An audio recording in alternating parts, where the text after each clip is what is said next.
Okay. Alrighty. How are we going to start this? I don't know. Do we just say like hello and then we just do like a quick, maybe like a quick mental check of how we both are? Yeah. And then we just go into the topic at hand. I love that you were like, should we just say hello? All right. Cheers. Cheers. Right. None for the dog. Yes, okay. Hello, everyone. Welcome to a special episode of whatever this show is called.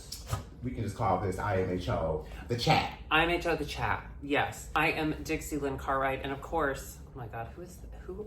It's me, your girl, aka Miss Cheesecake, Dida Ritz. Dida Ritz. Hi, Dida Ritz. JB wants to be on camera just as much as the rest, girl. Sorry. She just ate a bone, so she's going to be licking it. So happy. So it is the middle of the afternoon. Yes. And we're drinking wine because you know what? Time means nothing. First and foremost, we want to say it is still quarantine time. We are still staying distant. It's probably the closest we've been this whole time. So Absolutely. there is something very important that Dida wanted to chat about, and we both just felt it would be more meaningful and make a lot more sense if we were together. Mm-hmm. So that is why she is over here. Now, she walked in with a mask. She got changed in a separate room. So we're being science about it. We're being very science. We're respecting the quarantine and respecting the COVID, honey, because it can hit anybody. Although right now we're very close, so I'm worried about us. But Yes. You know what? Don't worry about us. We will be fine. Yes. And we are covered by the blood of the Lamb. And this good old blood old wine. Mm-hmm. Thank you, bloody wine. Dida, Yes. what are we doing here? What did you want to chat about? Okay, so last week you sent me a text message and you basically had just started explaining about how you were starting to recognize some of the things that I have come to you before because we work together pretty often. Yeah. And I was explaining to you about how at times I can feel a certain way or I feel discriminated against on certain situations. And you sent me a text message basically saying, I see where you're coming from. I understand how I maybe could have used my privilege more to help the situation. And I feel that I have failed you as a friend. You said this to me. Yeah. And I felt so touched by that because me and you have had talks about this before. Yeah. And so I felt this was a time where everybody is posting online. There is a lot of the blaming game going on. I can admit I've even done some of it myself, but I felt like nobody's starting conversations. And you and I both represent very opposite ends of the spectrum when it comes to drag. With you, and you're very comic and you're camp, and I am very dingy and kind of very like pro-black with mine. But for some reason, we're able to sit in a room and have these conversations. Yeah. And so I thought it'd be fun to just sit and have a conversation and, you know, talk about these things because I feel like there are a lot of questions that white people want to ask black people, but they're maybe scared. They maybe think it's going to be offensive if they ask these questions, which I love that I've been seeing people do on Twitter. If they've just been openly asking questions about what does this mean, or if I do this, does this come off this way? Yeah. And you've always been that way. Now it's not the time that you go to your black friend and say like, help me, you know, let's clear this up. But with you, we have that kind of relationship. We always have these conversations. Yeah. And like I said, I've always we've worked together in the past and I have had situations where I've been visibly upset and you've seen that. And I was so touched because I've received a lot of text messages like that lately, but I was touched by you just specifically because I work with you and I have seen moments where you have maybe could have done more and you did it and you called yourself out and you wholeheartedly, I know, meant it. So I felt like, let's just have a talk. And I think that if people can see that two queens like you and I can talk, then maybe it could start the conversation within our community. Because, you know, one of my biggest platforms that I'm speaking on is that how black girls are treated within drag. You know, I am a drag race girl. There is this stigma about how black drag race girls are treated, how we don't receive a lot of the opportunities that a lot of the white queens receive, some deserving, some very mediocre. And I'm not trying to say they don't deserve it, but they don't work as hard. We've had those conversations before, and I feel like it was just maybe other queens are watching this can be like, you know what, let's me and you have a conversation.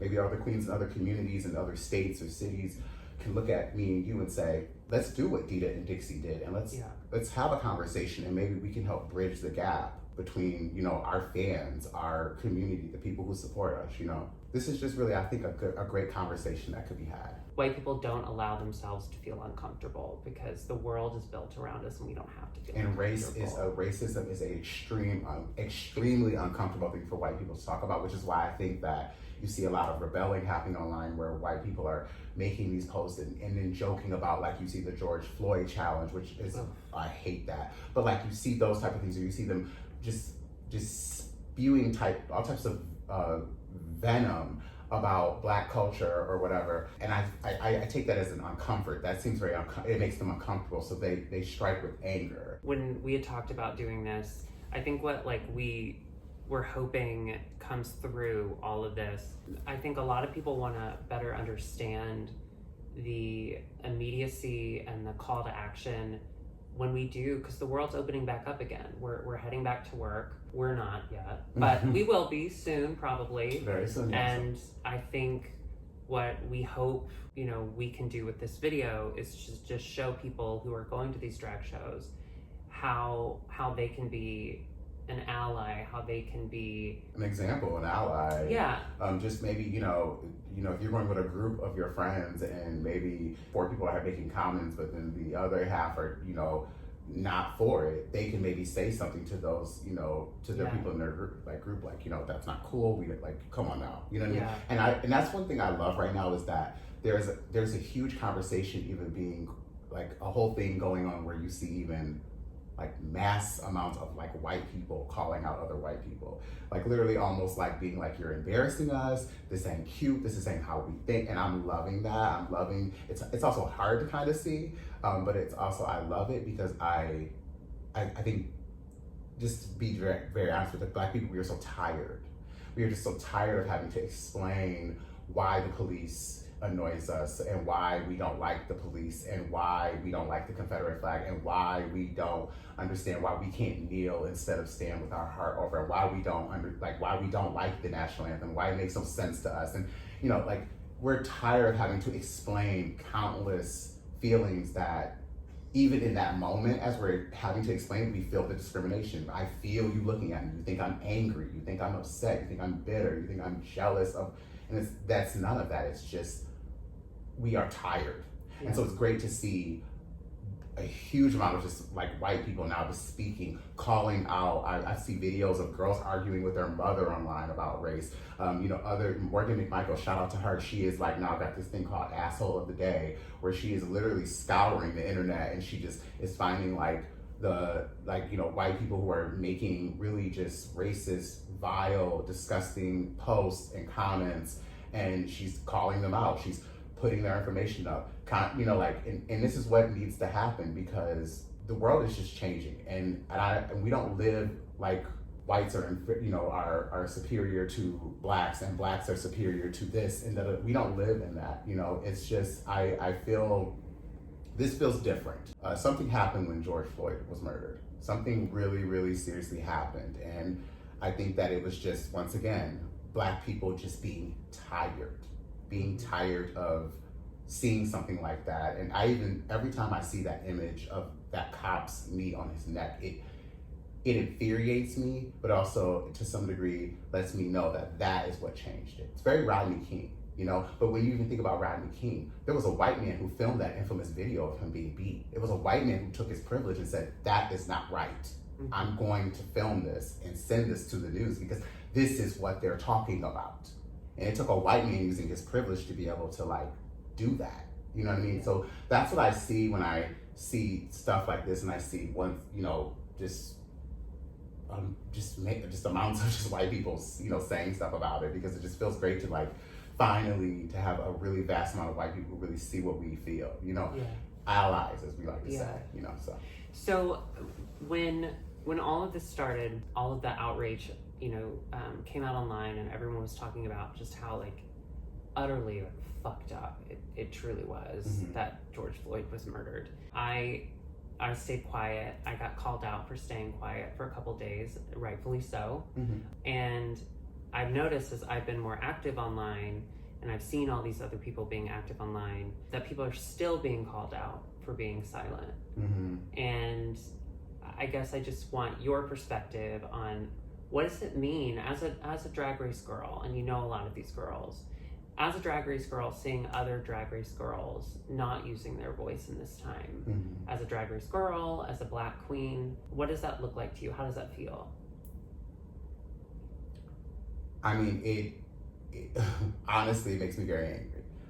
On the surface, I want to keep my cool because I realize there are so many, and this is more than ever. This has made me really real. I've always knew this, but it took me really going through this to really understand. Like, there's so many young Black queens who look to me, and really, I realize I am one of those Black queens that a lot of girls look up to. So on the surface, I want to keep my cool, and I really don't want to call them out because I've come very close. It hurts though. It hurts to only see. It hurts when I see people like, compared to like I see people like Willem and Trinity who are like flooding their feeds with so much Black Lives Matter, so much Black trans lives matter, so many things you can, petitions you can sign, charities you can donate to.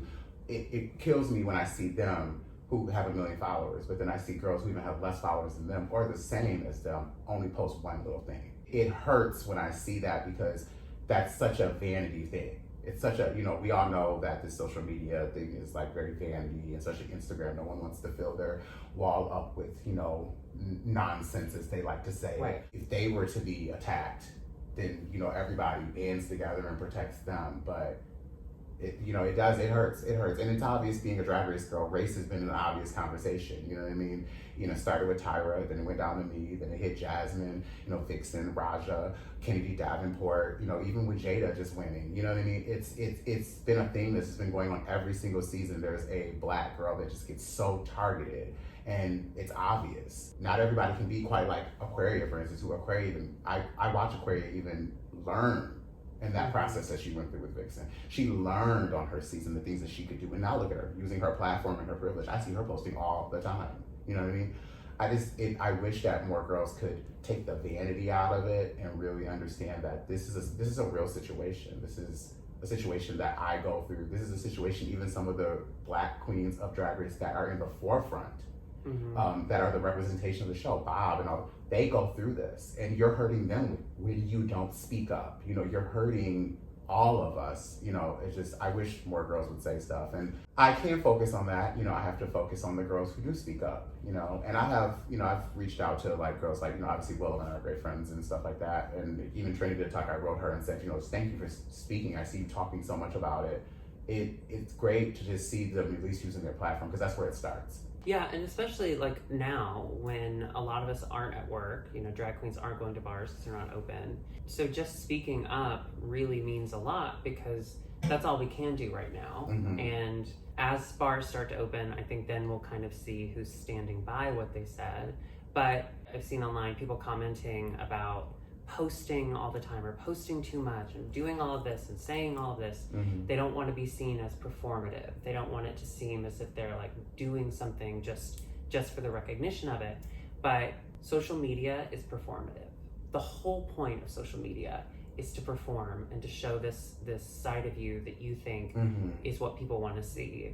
So fuck it. All you have to do now is show them that it wasn't just performative, so. Well, and I think that where that comes from and where people think it could be performative is, once again, it's the vanity that comes into it. So there are girls who have never spoken about Black issues, or has never spoken about any, like I said, Drag Race girls. We all know that Black girls go through it. And I could think of, there have been times where I have commented on certain girls' pages, and then their fan base comes at me with a racist kind of term.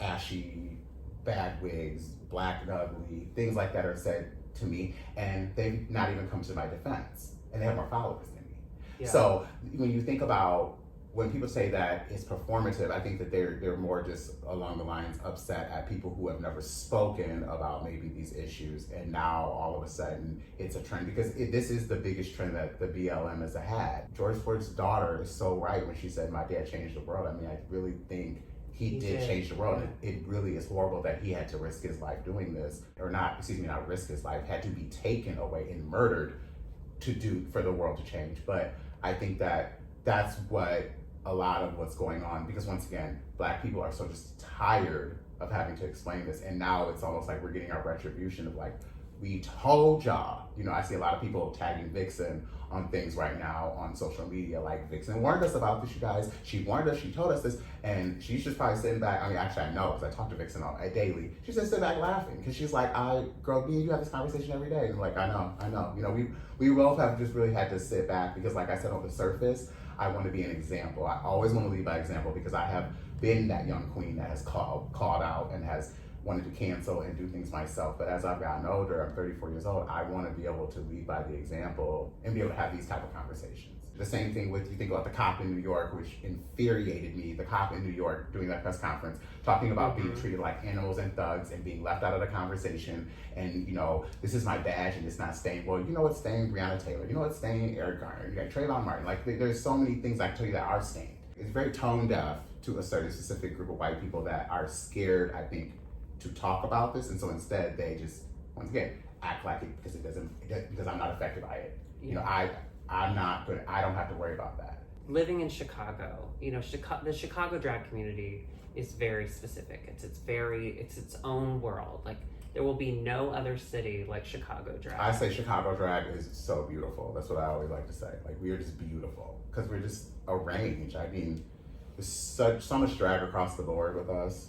Yeah, and you can find whatever you want here. There's someone, and anywhere in the city you want to. Yeah, and there's someone here for you. Mm-hmm. What has been your experience as a Black queen in Chicago? It's interesting because I've kind of been able to witness both sides of it. So when I first started doing drag, I definitely felt what it felt like before Drag Race, I felt what it felt like to be completely treated like a Black queen, like discriminated against, not good enough, made to not feel good enough, not worthy enough, in all aspects of it. I mean, just everything. Even as being a drag queen, and you would flirt with boys. It wasn't until I got on Drag Race, I then understood, like, wow, because then once I got on Drag Race, I had made it. You were the chosen one. And I don't think people really understand within entertainment, there's a thing amongst Black entertainers. It's very much like being a lawyer, like being a doctor, like being a dentist, like being a high profile job.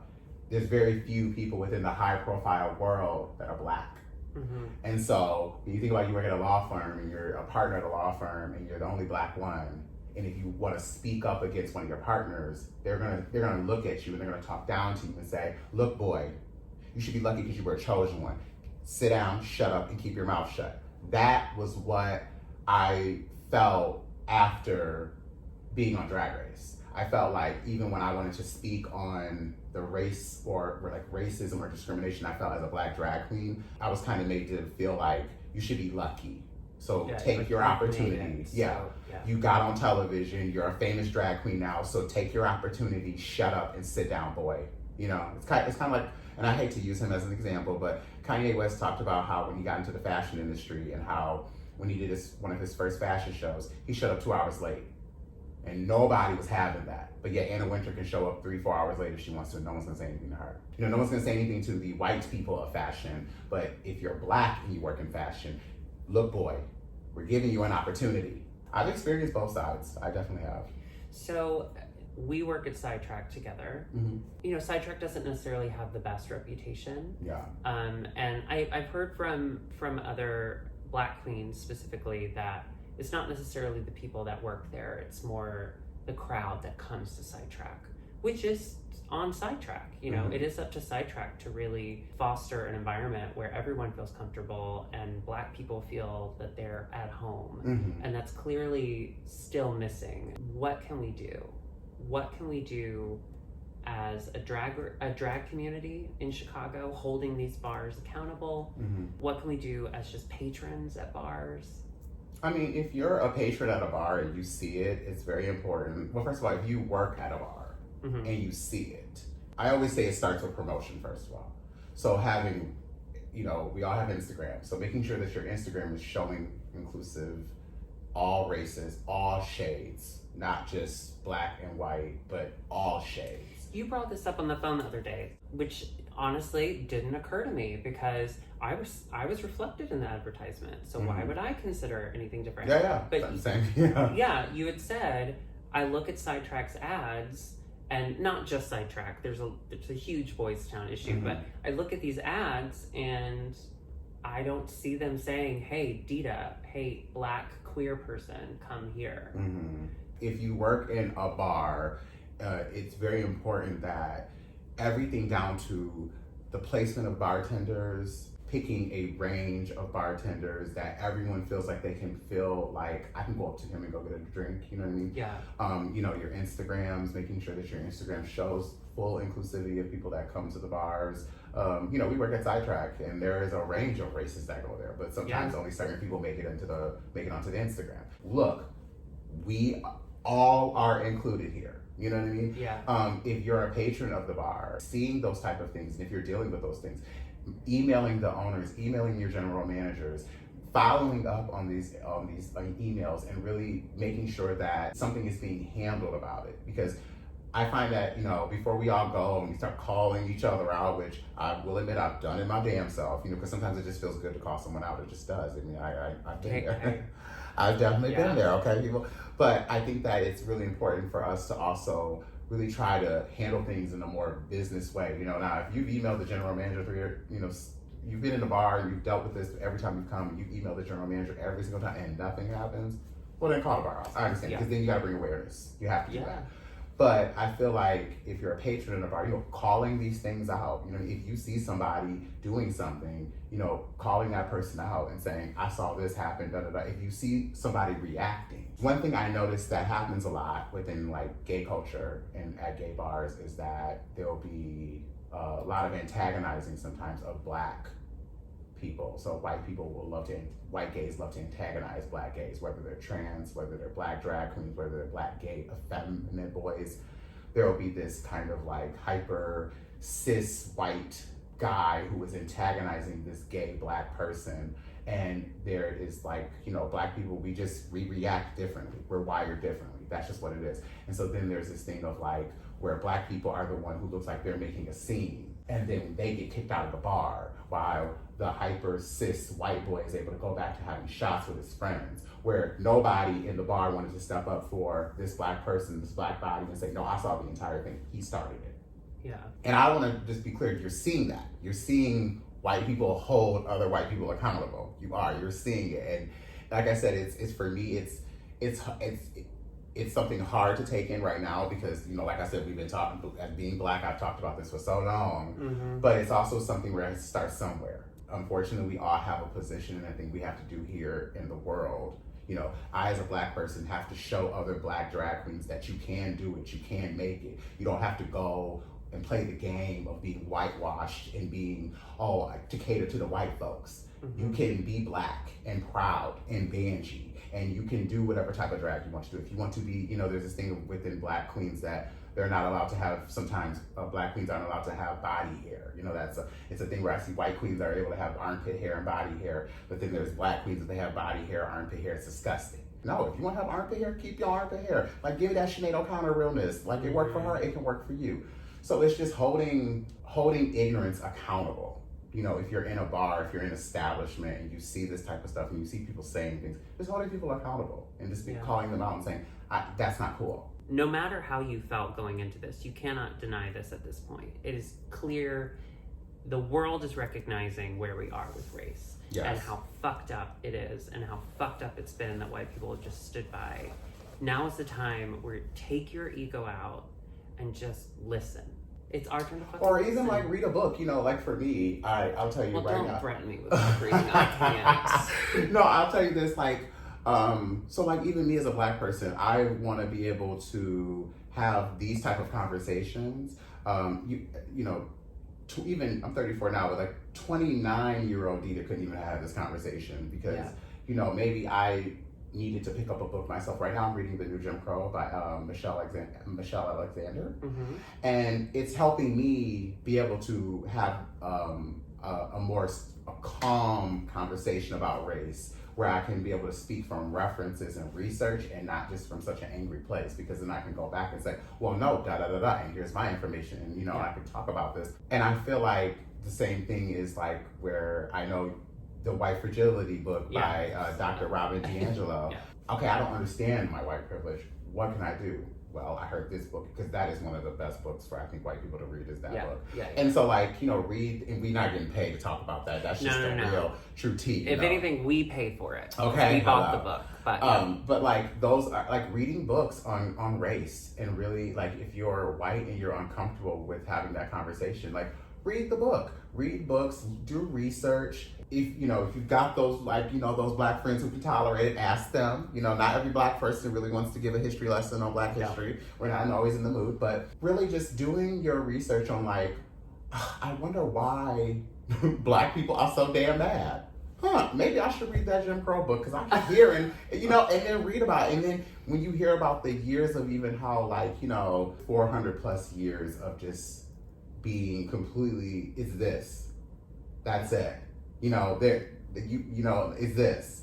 A lot of people don't really understand that. So it's like, just pick up a book, read, you know, and educate yourself.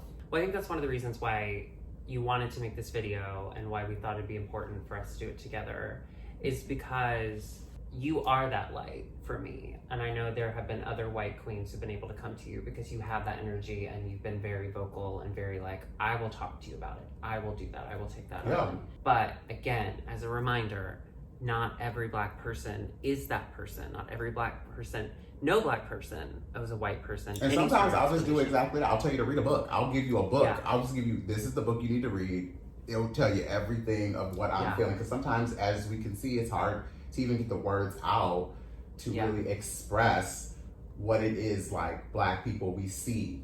You know, just like you're confused about why, you know, why and where does it come from and where does the anger come from? We're just as confused at how to explain that to someone who has never had to deal with any stress in their life. Sometimes it's hard for us to get that out and have these conversations, because it's just like, we're just trying to survive. And then we have to explain racism on top. It's just like, come on now. We're so lucky. Everyone at IMHO, everyone watching is so lucky. I can't believe you wanted to make this video. When you said, Dixie, I have an idea for a video, I thought it would be me sitting back and like filming you and whatever. And you're like, no, I want to have a conversation. I want people to see me talking to another queen, a white queen, and explaining what the fuck is going on. We talked about like the proper steps you can take in a bar. We talked about, you know, researching for yourself and learning and growing. Is there anything else like you'd like to leave the people watching IMHO with?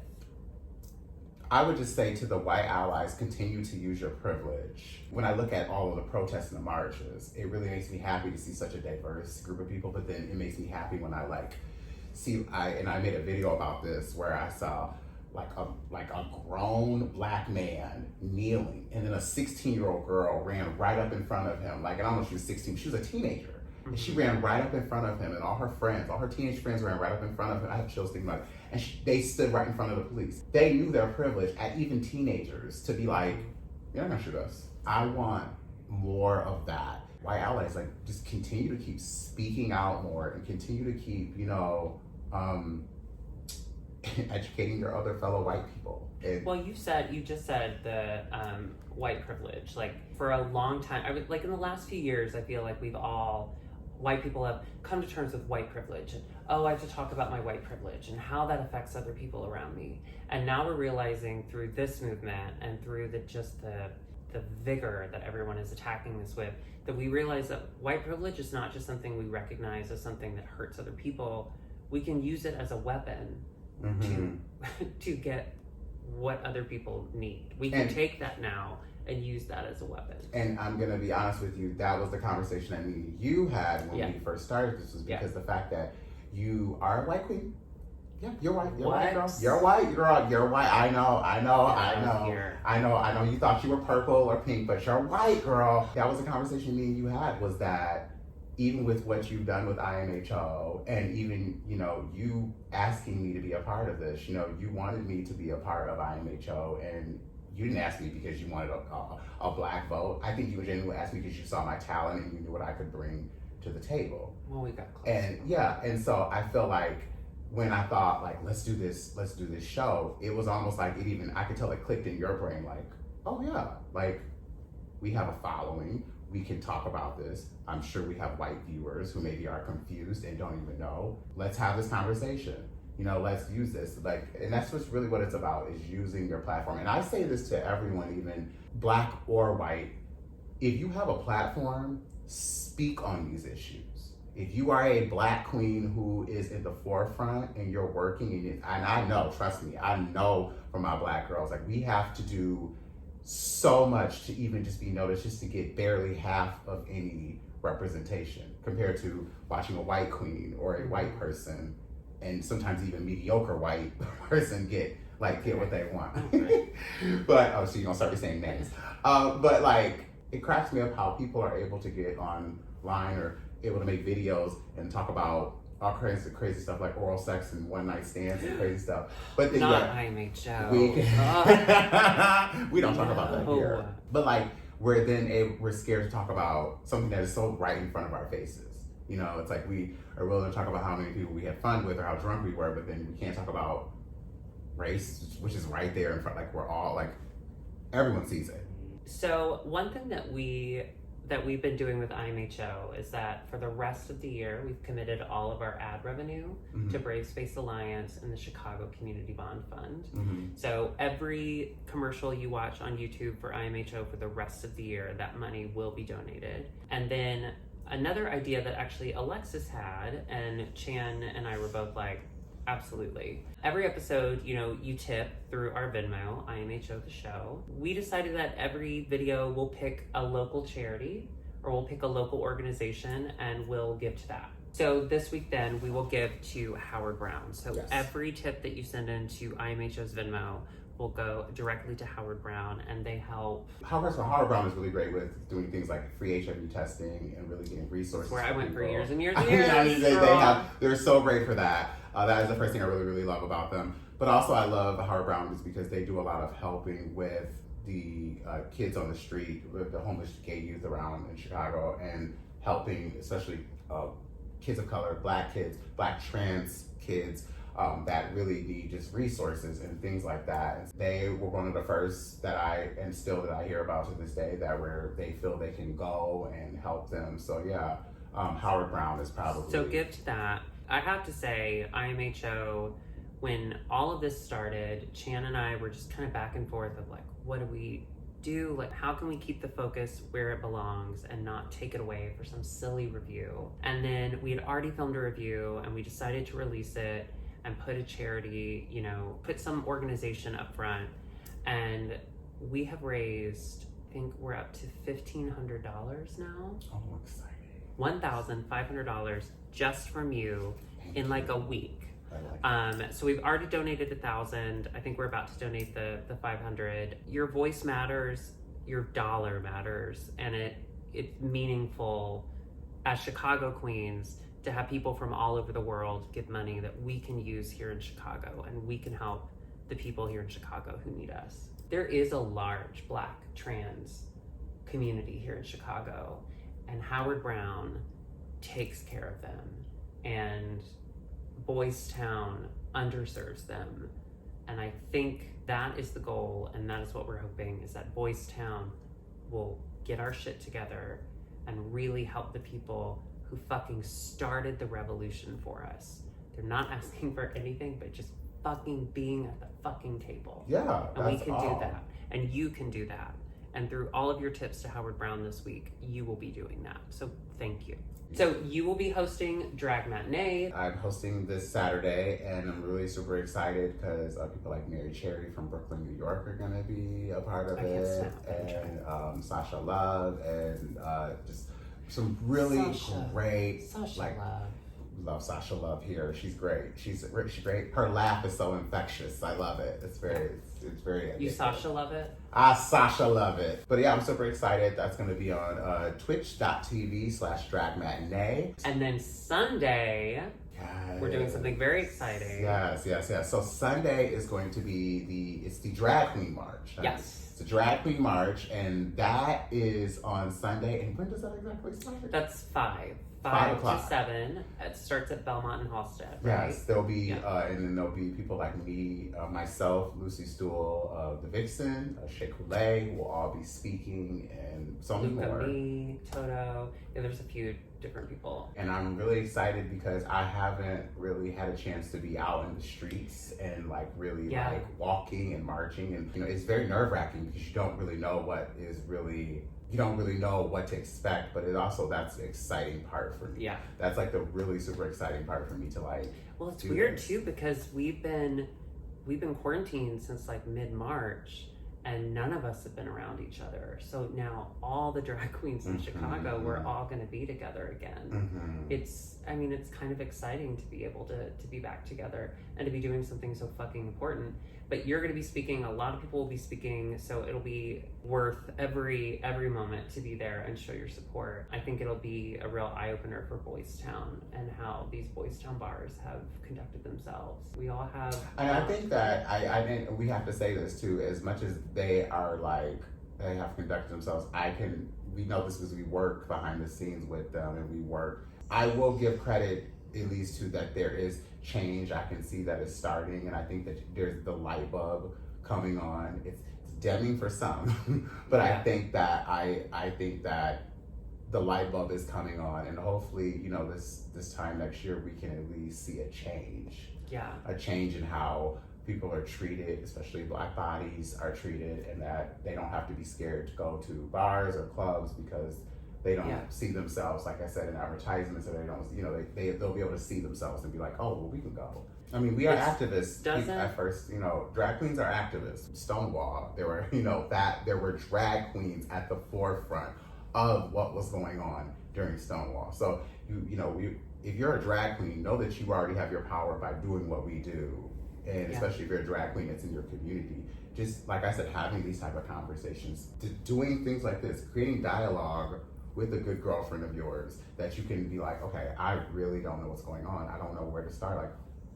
Help me. And then there can be a conversation. Now, said you can't go to every Black person that you know, but we love each other. Yeah. It was good. Well, we've always had that relationship. But and really working with your employer. It's important to not only have these conversations with your friends and with your coworkers, but with your boss. And we're very fortunate that Sidetrack has been so open to hearing us. Yes, they and as we open in Boys Town and life starts to get sort of back to normal-ish, we'll see.